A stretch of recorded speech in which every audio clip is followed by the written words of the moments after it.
So, second episode of the news returning for Roll for Crit, and boy, it's been quite a week. So, why don't we get to it for the week of June 29th, 2022.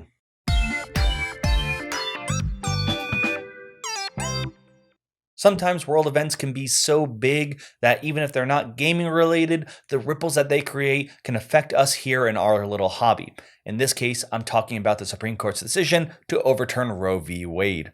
Now, this has been the big news story over the last week, and probably in the future, in days to come.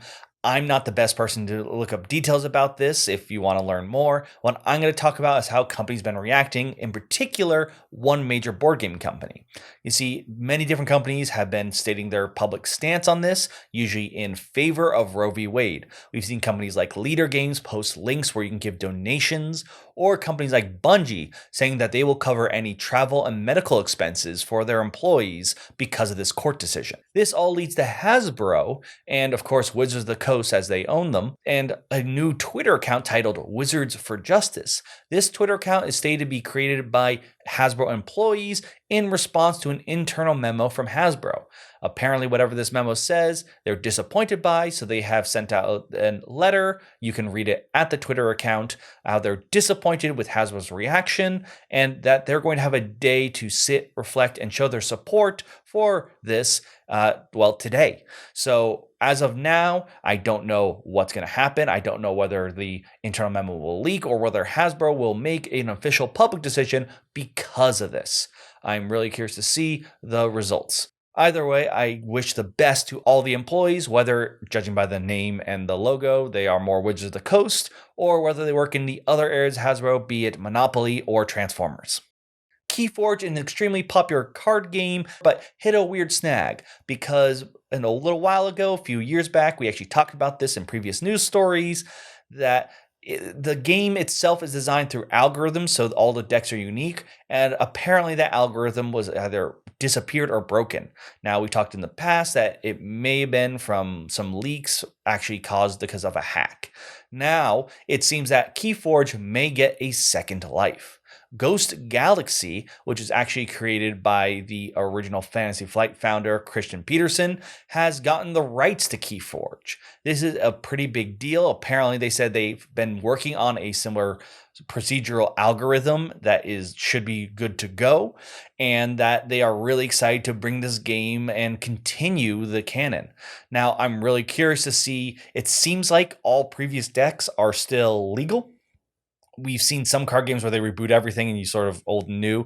It's a little bit weirder here because, like I said, this isn't like your traditional Magic Gathering Yu-Gi-Oh! Where you have the same cards and they get different editions. Like whatever your deck is, that's what it is. You don't edit it. You can check out the site where they announce it and talk about what they're working on. It does seem it's going to be a little bit of a while, even though we had that last Keyforge set named, because it sounds like they need to get their ducks in a row, and I'm sure in terms of fitting into their own algorithm, but they talk about organized play, different languages, getting the database of players' decks up and running.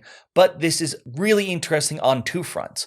One, we're seeing another major game leaving Fantasy Flight and Asmodee, and I feel like we're just seeing Fantasy Flight shrink and get smaller and smaller. The other big thing, obviously, is this is someone who used to be Fantasy Flight with their own company, and they're bringing back what seemed to be a dead or dying Fantasy Flight game.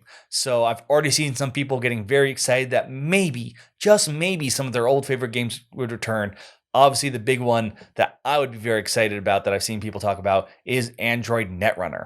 We'll have to wait and see, but luckily for all you Keyforge fans, you have made it across the finish line. Capstone Games has announced a new subscription service titled Capstone Plus. Side note, I think the word plus in the title of a subscription service should be banned for at least 10 years. Now, anyways, to the actual story, you can pay $20 a year and you'll get 20% off their entire catalog.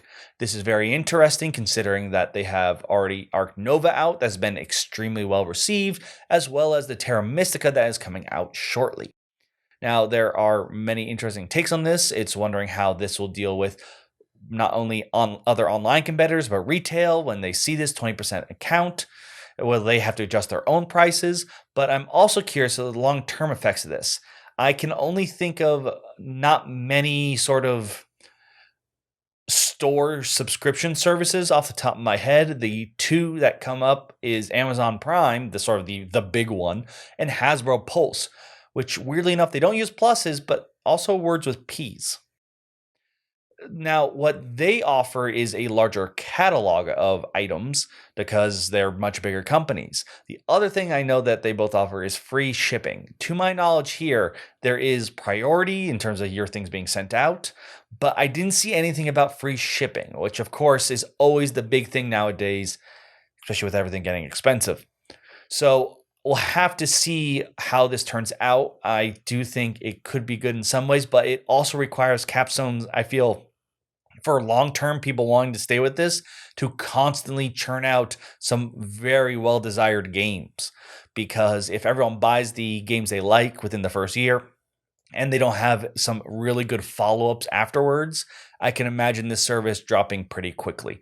But who am I to say? Let's see whether subscription services like this are the new future for board games. Critical Role, the beloved role-playing show, has announced it opened a new music studio titled Scanlan Shorthalt Music. Named after the bard from their first show, they are going to use this studio to release soundtracks for their RPGs and make more ambient music that you can use for your role-playing sessions. The first album is already available right now, titled Welcome to Tal'Dorei, includes 17 different tracks that are designed to take you to the different locations of the world, mostly based off the first campaign from Critical Role. I'm sure we'll see more soundtracks, not just for Vox Machina, but for their other RPG stories as well. And I wouldn't be surprised if we actually see some that aren't strictly based on campaigns they've already run, but rather trying to capture other different role-playing universes. There are many different themes out there, and I'm sure, just like the bard would say, a little music can help you get in the mood to roleplay. Now, before we get to Kickstarters, let's talk about some quick board game announcements. We've got Clank Catacombs. This is like Clank, but instead of having a board, you're going to have tiles flipping over, meaning it's going to be a randomly generated dungeon. Sounds like a bit of a roguelike to me. Then we've got Splendor Duel, a 2-player design Splendor game. And Rio Grande has announced the second edition of Hinterlands for Dominion.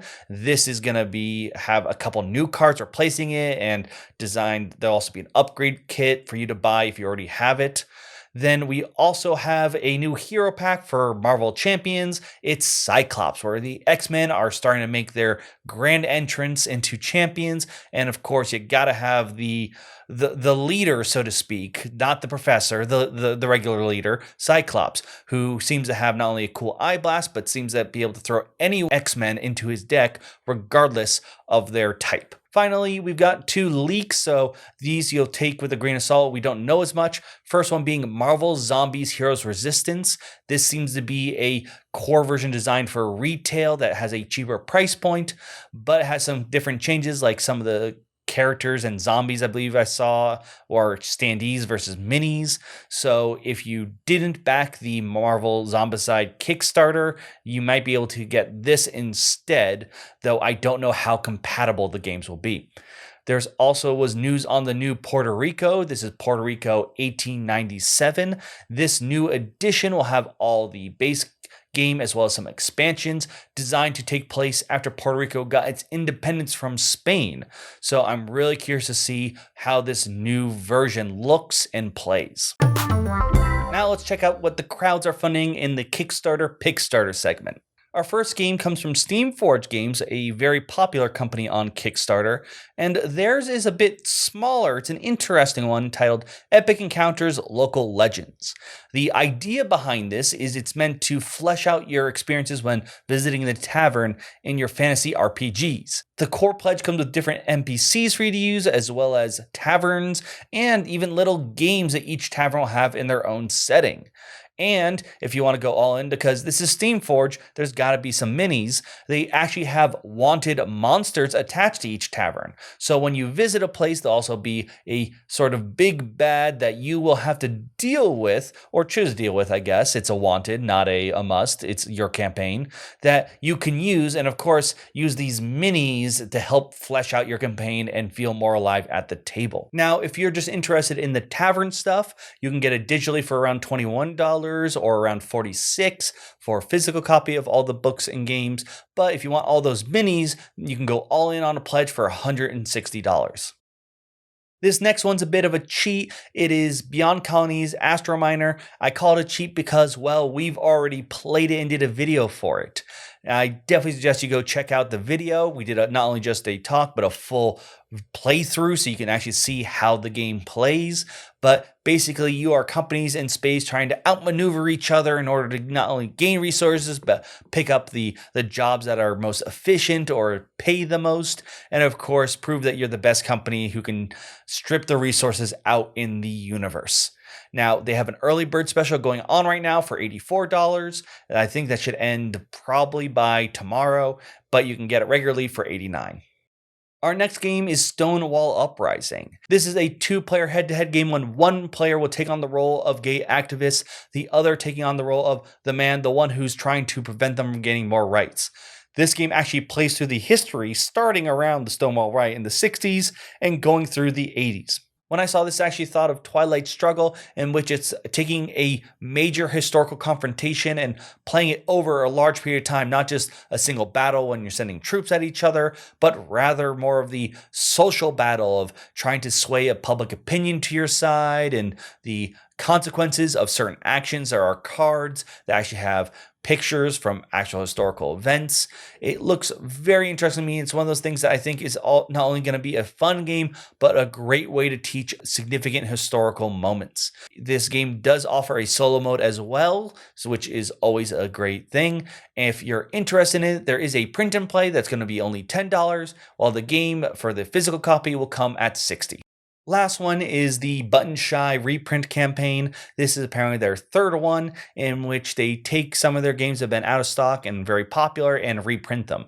Now for this one on GameFound, they're going to have some stretch goals that if they hit, they're going to add more games that you can possibly get. The first pledge is at $11. You get one game of the available that they're choosing to reprint. Obviously, more stretch goals means more options. You can also go to higher tiers that give you more games. I bring this one up because Button Shy has always been a game that has surprised me.